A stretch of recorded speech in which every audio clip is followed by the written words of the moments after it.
Hello, അസ്സാം വലൈക്കും.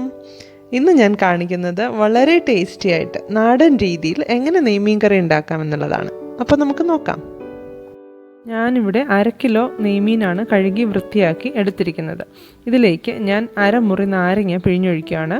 അത് എക്സ്ട്രാ നമ്മൾ ഉപ്പിട്ടൊക്കെ കഴുകിയതിന് ശേഷം എന്തെങ്കിലും മണം ഉണ്ടെങ്കിൽ ഈ വെള്ളം നാരങ്ങ ഒഴിക്കുമ്പോഴത്തേക്കും ആ മണമൊക്കെ മാറും. ഇതൊന്ന് ഇളക്കി ഒന്ന് യോജിപ്പിച്ച ശേഷം ആ വെള്ളം നമുക്ക് ഊറ്റിക്കളയുകയും ചെയ്യാം. ഇവിടെ ഇപ്പോൾ ഞാൻ കുറച്ച് വാളംപുളി എടുത്തിട്ടുണ്ട്. ഇത് നമുക്ക് ആദ്യം തന്നെ കുറച്ച് വെള്ളം ഒഴിച്ച് കുതിരാനായിട്ട് വെക്കണം. ഞാൻ ഇൻഗ്രീഡിയൻസ് ഒക്കെ എടുത്ത് വെച്ചിട്ടുണ്ട്. തക്കാളി 2 ഒന്നും വേണ്ട, ഇഞ്ചിയും വെളുത്തുള്ളിയൊക്കെ ഞാൻ ഇന്ന് വെച്ചിരിക്കുന്നതേ ഉള്ളൂ. അത് ആവശ്യാനുസരണം ഞാൻ കാണിച്ചു തരാം. ഇപ്പം നെയ്മീൻ മുളക് കറിയാണ് ഞാൻ ചെയ്യുന്നത്. ചോറിൻ്റെ കൂടെയും കപ്പയുടെ കൂടെയൊക്കെ വളരെ ടേസ്റ്റി ആയിട്ട് കഴിക്കാൻ പറ്റുന്നതാണ്. ഒരു 3 അല്ലി വെളുത്തുള്ളിയും ഒരു 2 ചെറിയ കഷ്ണം ഇഞ്ചിയും എടുത്തിട്ടുണ്ട്. ഇതൊന്ന് ചതച്ചെടുക്കാം. ഇവിടെ ഞാൻ ചട്ടി ചൂടായപ്പോൾ അതിലേക്ക് ആവശ്യത്തിന് വെളിച്ചെണ്ണ ഒഴിച്ചു കൊടുക്കുന്നുണ്ട്. എണ്ണ ചൂടാകുമ്പോൾ അതിലേക്ക് നമുക്ക് ഒരു 5-6 കറിവേപ്പില ഇട്ട് കൊടുക്കാം. കറിവേപ്പില ഇട്ട് കൊടുത്തതിന് ശേഷം നമുക്ക് ചതച്ച് വെച്ചിരിക്കുന്ന ഇഞ്ചിയും വെളുത്തുള്ളിയും ഇട്ട് കൊടുക്കാം. വെളുത്തുള്ളിയും ഇഞ്ചിയും ഇട്ട് കൊടുത്ത ശേഷം നന്നായിട്ട് നമ്മളൊന്ന് ഇളക്കി കൊടുക്കണം. അത് നന്നായിട്ടൊന്ന് മൂത്ത് വരുമ്പോൾ നല്ല ഒരു മണവും ഒക്കെ വരും. നന്നായിട്ട് മൂത്ത് വന്നിട്ടുണ്ട്.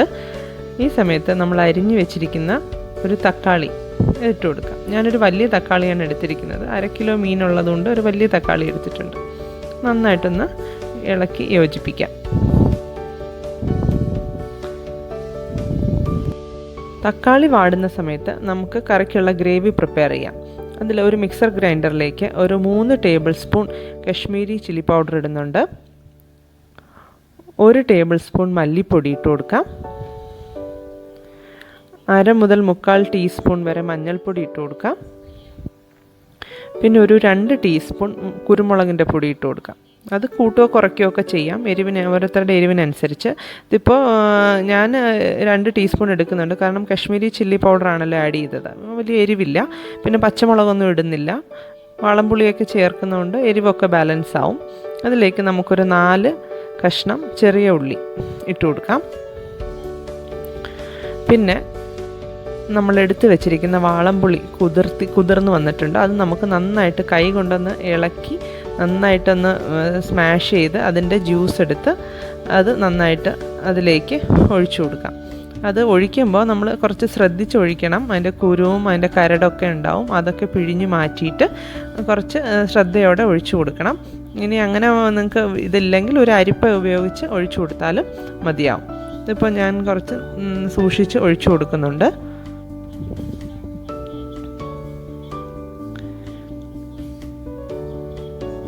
പിഴിഞ്ഞ് അതിൻ്റെ സത്ത് മുഴുവൻ എടുത്ത് ഒഴിക്കുക. ഇനിയിപ്പം അതിലേക്ക് കുറച്ച് വെള്ളവും കൂടി ചേർത്ത് നമുക്ക് നന്നായിട്ടൊന്ന് ഗ്രൈൻഡ് ചെയ്തെടുക്കാം. ഇപ്പം നമ്മുടെ തക്കാളിയൊക്കെ നന്നായിട്ട് വഴഞ്ഞ് വന്നിട്ടുണ്ട്. ഈ സമയത്ത് നമുക്ക് അരച്ച് വെച്ചിരിക്കുന്ന ഗ്രേവി ഇതിലേക്ക് ഒഴിച്ചു കൊടുക്കാം. എന്നിട്ട് നന്നായിട്ടൊന്ന് ഇളക്കി കൊടുക്കാം. ഈ എക്സ്ട്രാ ഉള്ളത് ആ മിക്സിയിൽ നമുക്കതും കൂടെ ഒന്ന് കലക്കി യോജിപ്പിച്ച് അതിൻ്റെ എക്സ്ട്രാ വെള്ളവും കൂടെ കുറച്ച് ഒഴിച്ചു കൊടുക്കാം.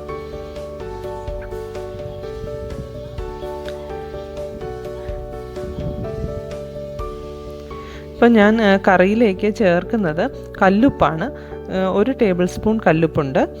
ഇത് കല്ലുപ്പ് ചേർക്കുമ്പോൾ നമുക്ക് കറിക്കൊരു പ്രത്യേക ടേസ്റ്റാണ്. പണ്ടൊക്കെ ഉള്ളവർ കല്ലുപ്പാണ് കറികളിൽ ചേർത്തുകൊണ്ടിരുന്നത്.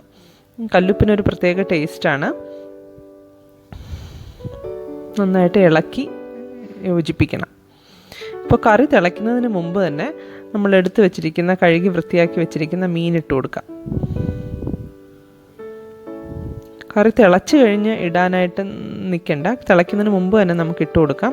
തിളച്ച് കഴിഞ്ഞിട്ട് കൊടുക്കുമ്പോൾ പെട്ടെന്ന് മീൻ ഇങ്ങനെ വിട്ട് വരുന്ന പോലെ നമുക്ക് തോന്നും.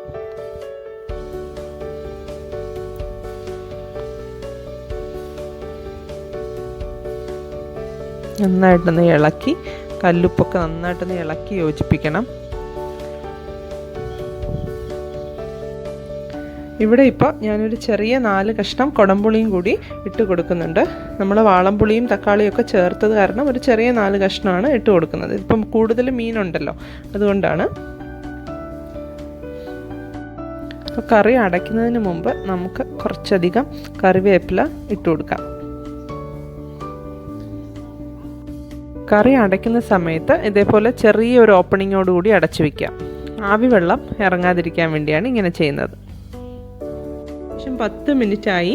കറി നന്നായിട്ട് വെട്ടി തിളച്ച് മീനൊക്കെ വെന്ത് വന്നിട്ടുണ്ട്, സൈഡൊക്കെ പറ്റി വന്നിട്ടുണ്ട്. ഈ ഒരു സ്റ്റേജിൽ വേണം നമ്മൾ കറി ഓഫ് ചെയ്യാൻ വേണ്ടിയിട്ട്. ഒരുപാട് കറി തിളച്ച് പറ്റാനായിട്ട് നമ്മൾ വെയിറ്റ് ചെയ്യരുത്, കാരണം തണുത്ത് കഴിഞ്ഞാൽ കറി തനിയെ ഒന്ന് പറ്റും. അപ്പോൾ ഈ ഒരു സ്റ്റേജിൽ തന്നെ നമ്മൾ ഓഫ് ചെയ്യണം. പിന്നെ നമുക്ക് ലാസ്റ്റ് കുറച്ച് പച്ച വെളിച്ചെണ്ണയും കൂടി ഒഴിച്ചു കൊടുത്തിട്ട് ഒരു അഡീഷണൽ ഫ്ലേവറിംഗ് ആണ്.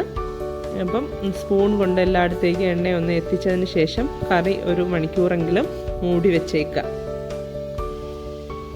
അപ്പം നമുക്ക് സെർവ് ചെയ്യാം. ഇത് നോക്കിയാൽ കറി നന്നായിട്ട് കുറുകി വന്നിട്ടുണ്ട്, മീൻ നന്നായിട്ട് വെന്തിട്ടുണ്ട്. പാകത്തിന് എരിവും പുളിയും ഉപ്പും ഒക്കെ ചേർന്നിട്ടുള്ള ഒരു അടിപൊളി മീൻകറിയാണ്. ചോറിൻ്റെ കൂടെയും കപ്പയുടെ കൂടെയും അപ്പത്തിൻ്റെ കൂടെയും ഒക്കെ അടിപൊളി ടേസ്റ്റാണ്. എല്ലാവരും ട്രൈ ചെയ്ത് നോക്കിയിട്ട് കമൻറ്റ് അറിയിക്കണം. നമുക്കൊന്ന് ഗാർണിഷ് ചെയ്യാം. അപ്പോൾ എല്ലാവരും ട്രൈ ചെയ്ത് നോക്കിയിട്ട് ലൈക്ക് ചെയ്യണം, സബ്സ്ക്രൈബ് ചെയ്യണം. Thank you.